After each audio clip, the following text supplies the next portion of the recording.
Hi friend, good morning everybody. Good morning వెస్టేజ్. ఇది బీర్పూర్ మండలం కొల్వాయి గ్రామంలో మేము వెస్టీజ్ మీటింగ్కి వచ్చినామండి. ఇక్కడ వెస్టీజ్ మీటింగ్ మనకు తెలిసిన పరిచయస్తులతోటి ఇక్కడికి రావడం జరిగింది. చాలా ఆహ్లాదకరమైనటువంటి యొక్క వాతావరణంలో ఆనందకరమైనటువంటి నిలయం శ్రీ విఘ్నేశ్వర స్వామి దేవాలయం. ఆహ్లాదకరమైనటువంటి వాతావరణంలో చూడండి, చుట్టూ చాలా ప్రకృతిని ఎంత అందంగా మలచబడిందో. ఇలాంటి ప్రకృతి వాతావరణంలో పిల్లలకి పాఠశాల, ప్రకృతి, వినాయక ఆలయం మనం వెస్టీజ్లో చేస్తే ఒక ఆనందమే కాదండి, ఆరోగ్యం ఉంటుంది, ఆదాయం ఉంటుంది. ఇలాంటి విచిత్రమైనటువంటి యొక్క ప్రదేశాలను కూడా మనం చూడవచ్చు. ఎంత చూడముచ్చటగా ఉంది చూడండి ఒకసారి. ఇది పల్లె వాతావరణంలో ఇలాంటి చక్కని ప్రకృతిలో శ్రీ విఘ్నేశ్వర స్వామి ఆలయం ఈ కొండపైన ఎంత అందంగా మలచబడిందో ఒకసారి చూద్దామా. ఇది ఇందాక వచ్చింది దారండి. ఇది పైకి వెళ్ళడానికి మెట్లు.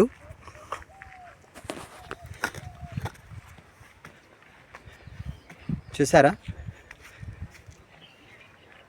ఇది పరుపు బండ అండి.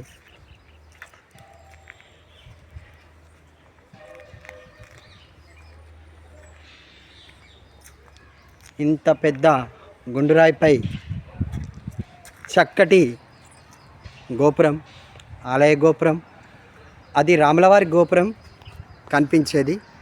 ఇది శ్రీ విఘ్నేశ్వర స్వామి దేవాలయం. హాయ్ ఫ్రెండ్స్, చూడండి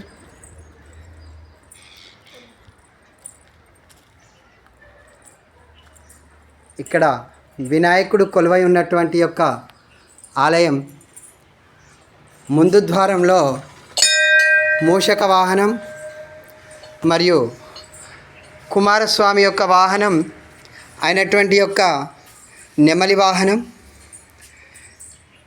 ప్రకృతిలో చూడముచ్చటగా ఉన్నటువంటి యొక్క ఈ ఆలయమే ఆనంద నిలయం, ఆహ్లాదకరం.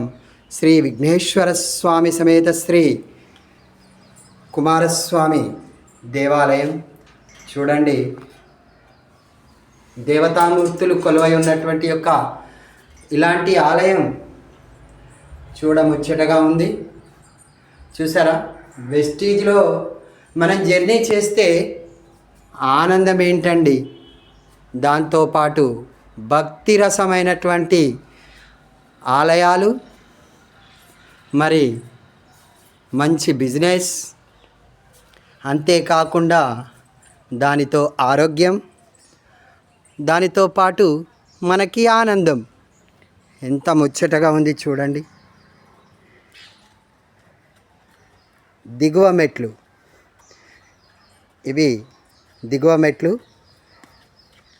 ఈ దిగువ మెట్లలో దిగువ ప్రాంతంలో రావి చెట్టు, ప్రకృతి అరణ్యంలో రాగి చెట్టు, శనీశ్వర నవగ్రహాలు, ఇలాంటి ప్రకృతిలో చక్కని మండపం, తద్వారా పాఠశాల, వీటిని ఆనుకొని శ్రీ సీతారామచంద్ర స్వామి దేవాలయం.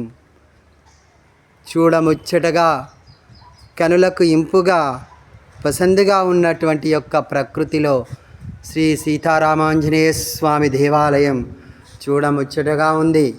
మధ్యాహ్నపు కాలం కాబట్టి ఆలయ ప్రవేశం లేదు కాబట్టి ఇక్కడ ఆలయం ప్రాంగణంలో మూసివేయబడి ఉంది. చూడండి, వెస్టీజ్